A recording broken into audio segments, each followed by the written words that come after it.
नमस्ते बच्चों, कैसे हो आप। कक्षा 5वीं, विषय हिंदी, उसमें आज हम इकाई 8 भरत मिलाप उनका अभ्यास आज हम करेंगे।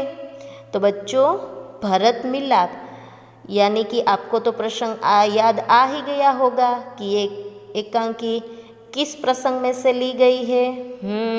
रामायण में से। तो आओ इस इकाई को हम शुरू करते हैं। सबसे पहले हम ऊपर दिए गए एक पैराग्राफ पढ़ते हैं।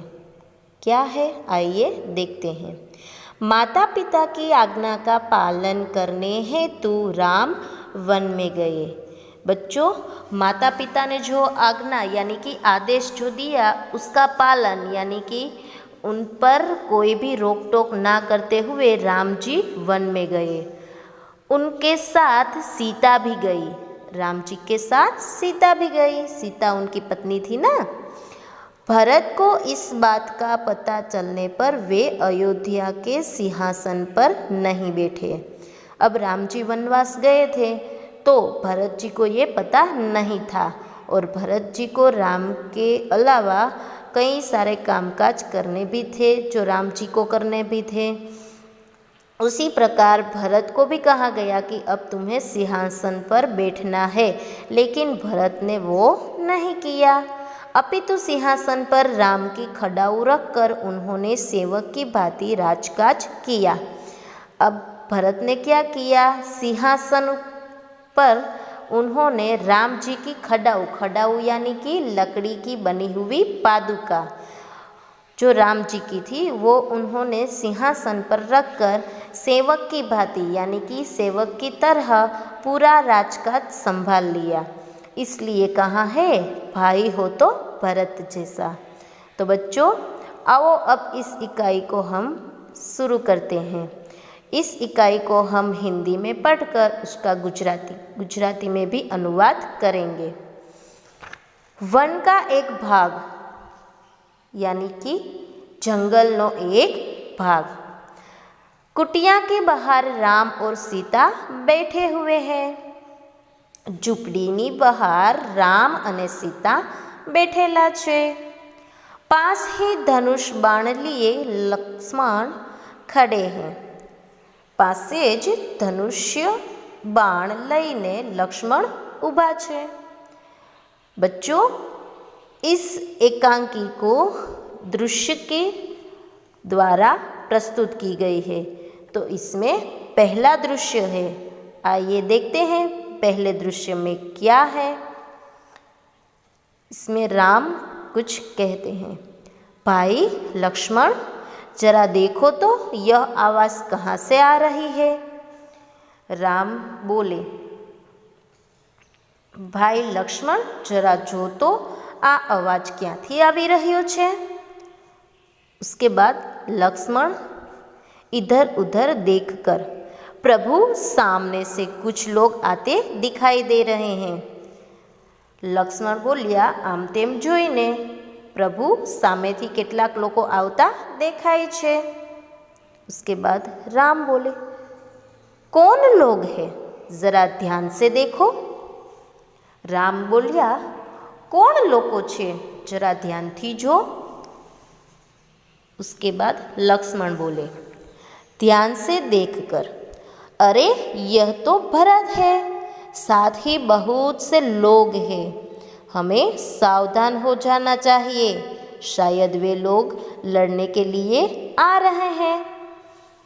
लक्ष्मण बोलिया, ध्यानथी जोईने, अरे आ तो भरत छे, साथे घणा बधा लोको छे, આપણે સાવધાન થઈ જવું જોઈએ, કદાચ એ લોકો લડવા આવી રહ્યા છે।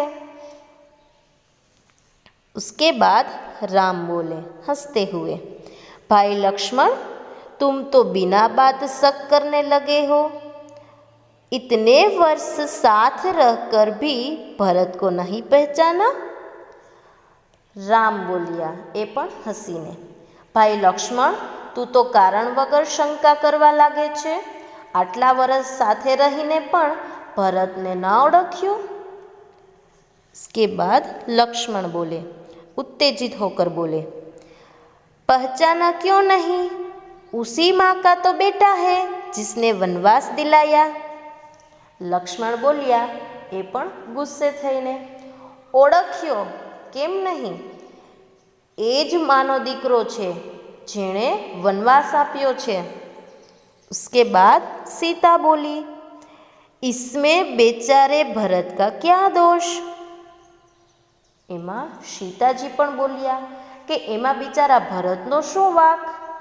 उसके बाद लक्ष्मण, लीजिए सब लोग इधर ही आ रहे हैं।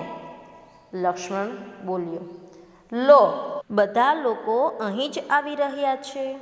तो बच्चों, इस प्रकार आप लोगों ने दृश्य एक पूरी तरह समझ लिया होगा।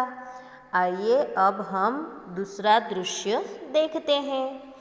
भरत दौड़ते हुए कुटिया के निकट आते हैं। उनकी आंखों से आंसू बह रहे हैं। वे राम के चरणों में पड़ते हैं। राम भरत को उठाकर गले लगा लेते हैं। ભરત દોડતા દોડતા ઝૂંપડીની નજીક આવે છે। તેમની આંખોમાંથી આંસુ વહી રહ્યા છે। તે રામના પગમાં પડે છે। રામ ભરતને ઊભા કરીને भेटे छे।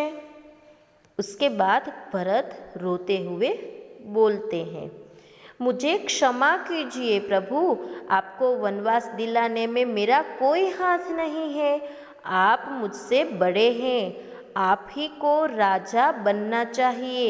मैं आपको लेने आया हूँ। आप सब अयोध्या चलिए। इन नगरवासियों की भी यही इच्छा है। निराश ना कीजिए प्रभु। ભરત બોલ્યો એ પણ રડતા રડતા, મને માફ કરો પ્રભુ, તમને વનવાસ આપવામાં મારો કોઈ હાથ નથી। તમે મારાથી મોટા છો, તમારે જ રાજા બનવું જોઈએ। હું તમને લેવા આવ્યો છું। તમે બધા અયોધ્યા ચાલો। આ નગરવાસીઓની પણ એ જ ઈચ્છા છે। નિરાશ ના કરો પ્રભુ।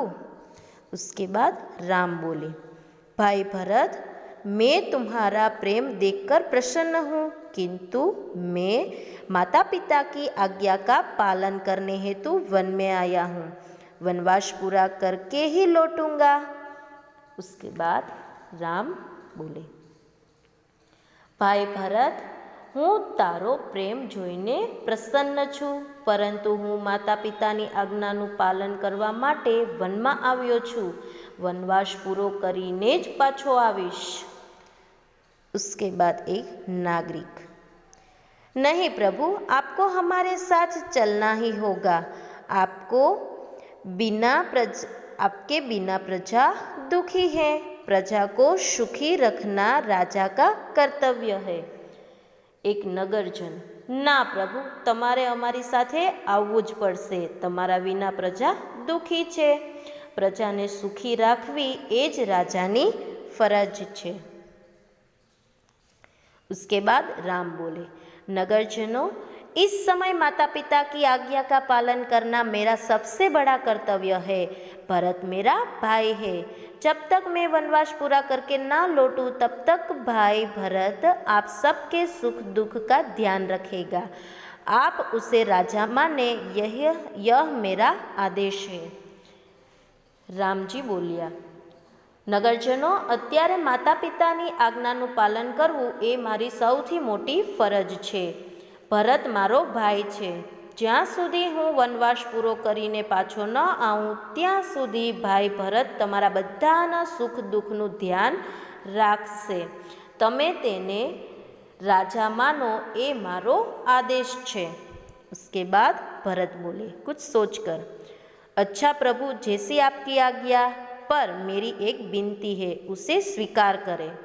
भरत बोल्यो कंईक विचारीने, सारू प्रभु, जेवी तमारी आज्ञा, परंतु मारी एक विनंती छे, तेनो स्वीकार करो। उसके बाद राम बोले, बोलो क्या चाहते हो? राम बोलिया, बोल शू इच्छे छे तू? उसके बाद भरत, मुझे आप अपने पाँव की खड़ाऊ दे दे। ભરત કહે છે, મને તમે તમારા પગની ચાખડીઓ આપી દો। उसके बाद राम बोले, खडाऊ, खडाऊ का क्या करोगे? राम बोलिया, चाखड़ियों, चाखड़ियों शू करीश? उसके बाद भरत जी बोले, इन्हें सिंहासन पर रखकर आपके लौटने तक सेवक की तरह राजकाज करूँगा। भरत बोल्यो, तेमने सिंहासन ઉપર મૂકીને તમારા પાછા આવવા સુધી सेवकनी જેम राजकाज करीश। भरत का प्रेम देखकर राम, सीता और लक्ष्मण गदगद हो जाते हैं। रामचंद्र आगे बढ़कर भरत को गले लगाते हैं। खड़ाऊ लेकर भरत तथा नगरजन राम और भरत की जय बोलते हुए विदा होते हैं। भरतनो प्रेम जोईने राम, सीता अने लक्ष्मण गदगद थई जाय छे। रामचंद्र आगळ वधीने भरतने प्रेमथी भेटे छे। चाखड़ीओ लईने भरत तथा नगरजनो राम अने भरतनी जय बोलावता रवाना थाय छे। तो बच्चों, इस प्रकार आप सब ने दूसरा दृश्य भी सही तरह से समझ लिया होगा। नमस्ते।